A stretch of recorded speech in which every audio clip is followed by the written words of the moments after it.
Some of you may know I used to be a full-time stand-up comedian. And one of the lessons that I learned from being a full-time stand-up comic was that many people neglect this, but one of the most powerful people in the comedy club is the doorman, the guy who's at the door doing security. A lot of people just walk past, when when you're a comedian, you're trying to get into the club and you just want to move on up the ranks and you want to play the club. You just want to get in there and you think it's about just performing and doing your job. And that is very important. That is primarily your role. But what most people didn't realize was that sometimes the guy at the door is an absolute legend in the comedy club. He's been there 10, 15, 20 years. He's seen the greats come through from their first show all the way up to becoming stars. He actually knows his stuff. And for that reason, he's actually trusted by the comedy club owner, sorry. And so the owner may often have a conversation. I've seen this in a number of clubs where has a conversation with the guy at the door, like, what do you think of that guy? And that could be the reason why you end up getting booked or not. And so if you are thinking too straight to the point, you might miss the fact that a simple, kind conversation with the guy at the door, acknowledging, having a conversation, as well as doing a good job and making sure that you're on good terms with the guy at the door can actually determine where you go as a comedian, not just how funny you are.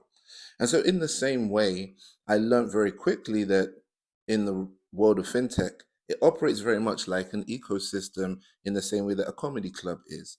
There's a lot more to be said about the way a comedy club runs, and I'll share more of that in my sort of comedy MBA series.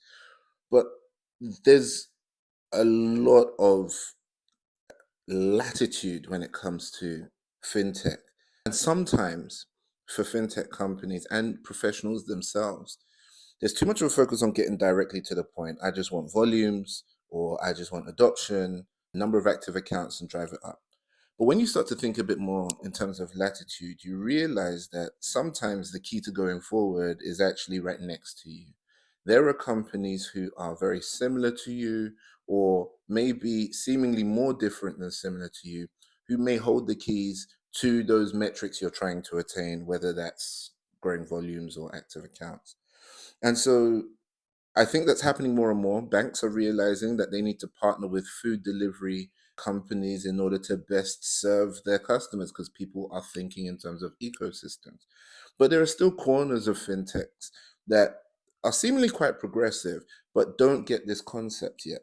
And so this is one of the reasons why I love my work in partnerships. I love to work with partners who understand that even if they don't, there's no obvious fit, there's still a reason why we could have a conversation and it may lead to something down the line.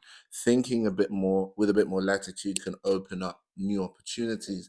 And so I challenge myself and all the other fintech professionals out there to think about how to have conversations that don't necessarily always seem like they're getting you directly to your goal, but are a bit more exploratory and could open up other opportunities that do eventually get you to the goal. I'm not saying forget goals.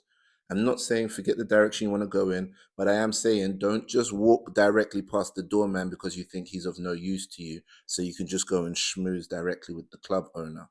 Take a moment, say hello.